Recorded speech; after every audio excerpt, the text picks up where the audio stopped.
Cancer healer centre, a new beginning. మీరు మంత్రులు చేసిన వాళ్ళు డిస్క్వాలిఫై కాలేదు, ఉప ఎన్నికలు రాలేదు. బాజాప్తా గవర్నర్ దగ్గర పోయి మంత్రులే చేసి 5 ఏళ్ళు మంత్రి, 10 ఏళ్ళు, ఒక ఆయన 8.5 ఏళ్ళు, మా అక్క 4.5 ఏళ్ళు మంత్రి చేసింది. ఎన్నడూ ఉప ఎన్నికలు రాలే. కానీ ఇప్పుడు ఉప ఎన్నికలు వస్తాయి, వచ్చే వారమే ఉప ఎన్నికలు అంటారు అధ్యక్ష. ఎట్లా వస్తాయి అధ్యక్ష? చట్టం మారలే, న్యాయం మారలే, స్పీకర్ ఆఫీసు సేమే ఉంది, పాలకపక్షం ప్రతిపక్షం అట్లనే ఉంది, రాజ్యాంగం అసలే మారలేదు. ఇంకెట్లా వస్తాయి అధ్యక్ష ఉప ఎన్నికలు? నాకు అర్థం కాలేదు. ఏ రాజ్యాంగం ప్రకారం వస్తాయి అధ్యక్ష? డాక్టర్ బాబాసాహెబ్ అంబేద్కర్ గారు రచించిన రాజ్యాంగం ప్రకారము గత అనుభవాల దృష్ట్యా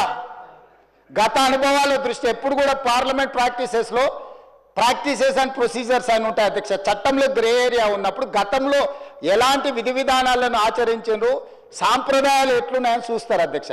2014 నుంచి 2019, 2019 నుంచి 2023 వరకు ఏ సాంప్రదాయాలను ఈ సభ ఆచరించిందో అచ్చం గదే సాంప్రదాయాలను మనం ఆచరిస్తాం అధ్యక్ష. అంతే కదా అధ్యక్ష? తమరైనా నేనైనా సేమ్ సాంప్రదాయాలనే ఆచరిస్తాం కదా అధ్యక్ష. సో అందుకోసమని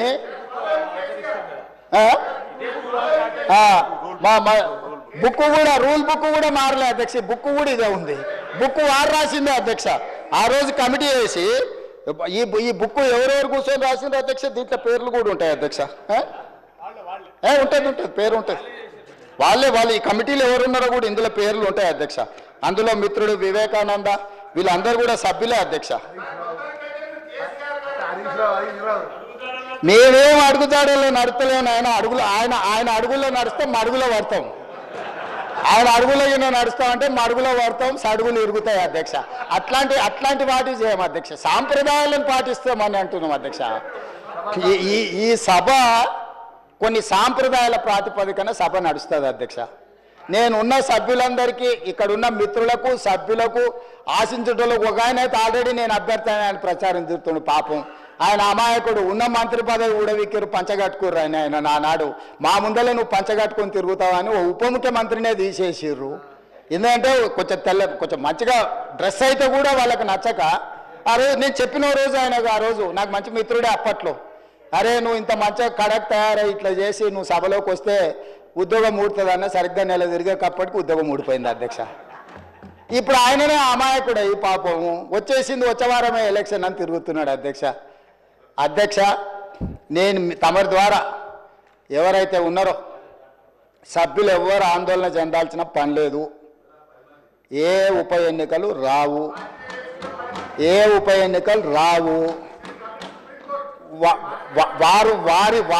ఎన్నికలు వారు కోరుకున్నా రావు.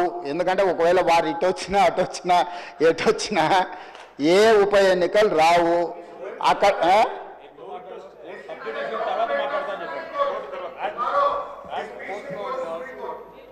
అదేవిధంగా హరీష్ రావు గారు బాగా గుర్తు చేశారు. విషయం సుప్రీంకోర్టులో ఉంది.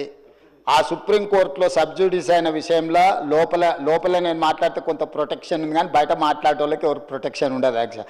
This house is immune for certain laws. ఈ సభలో మనం కొన్ని విషయాలు ప్రస్తావించవచ్చు. సభకు రక్షణ ఉంది తమ నాయకత్వంలో. కానీ సభ బయట ఉప ఎన్నికలు వస్తాయి, అయిపోయింది, వచ్చే వారమే ఎన్నికలు, మల్లవారమే ఎన్నికలు, ఇదంతా ఉత్తదే అధ్యక్ష. అదేంది జరిగేది లేదు, పోయేది లేదు, ఎవరు ఆందోళన చెందాల్సిన పని లేదు. ఎందుకంటే ఉప ఎన్నికల మీద మనం దృష్టి పెట్టాల్సిన అవసరం లేదు. అభివృద్ధి మీద నేను ఎందుకు ఇవన్నీ విషయాలు చెప్తున్నా అధ్యక్ష తమ ద్వారా అంటే, మా దృష్టి ఎన్నికలు ఉప ఎన్నికల మీద లేదు. మా దృష్టి రాష్ట్ర అభివృద్ధి మీద, రాష్ట్ర సంక్షేమం మీద, రాష్ట్రానికి పెట్టుబడులు తీసుకురావాలని, తద్వారా ఉద్యోగ ఉపాధి అవకాశాలు కల్పించాలని, శాంతి భద్రతలను కాపాడాలని, ఈ రాష్ట్రంలో ఎవరైనా తప్పులు చేస్తే వాళ్ళ పట్ల కఠినంగా వ్యవహరిస్తామని చెప్పడానికే ఈ అన్ని విషయాలు నేను ఇక్కడ ప్రస్తావించిన అధ్యక్ష. అంతకుమించి వేరే విషయం లేదు. అందుకే ప్రతిపక్ష పార్టీకి నేను సూచన చేస్తున్నా, మీ పట్ల మాకేం ద్వేషం లేదు. మాకెందుకు ఉంటుంది? ప్రజలు మిమ్మల్ని శిక్షించిండ్రు. ఇప్పుడు మీరు ఒక బాధ్యతతో కూడుకున్న సలహాలు, సూచనలు ఇవ్వండి.